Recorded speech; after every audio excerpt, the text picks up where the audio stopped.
কি করবো দোস্ত, বিড়ি খাবো, টাকাটুকু নাই, কি করা যায় বলতো? দাঁড়া, একটা ব্যবস্থা করবানি দিই।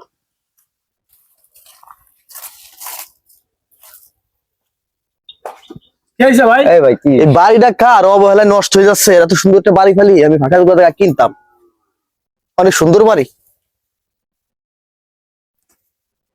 আহারে, এই বাড়ি তো বেসবো। বাড়ি আপনার ভাই?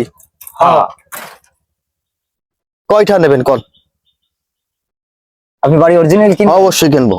তাহলে আপাতত আপনি 12টা টাকা দিয়ে যান। 12 টাকা? হ্যাঁ, একটা সিগারেট খেতে পারি, পরে দলিল খরচার সময় সব দিয়ে দিন আপনি। আপাতত আপনি 12টা টাকাই দেন ভাই। আজব লোক তো, 12টা টাকা চাইছে, অ্যাডভান্স তো দিয়ে নেয়। এই যে ভাই, 12টা বাড়ি কিন্তু কারো কাছে বেচো না। না, বেসবো না। চলো, যার বাড়ি সে বুঝিয়ে বেড়াই গিয়ে, আমাকে কি, আমরা তো ভাই দিয়ে একটা হানি বিড়ি খাবো। বাড়িটা খুব সুন্দর, আগে একটা বিড়ি খেয়ে নই। খালি একটু ঢক ঢুক একটু মেরামত করলি বসত করা যাবে নি।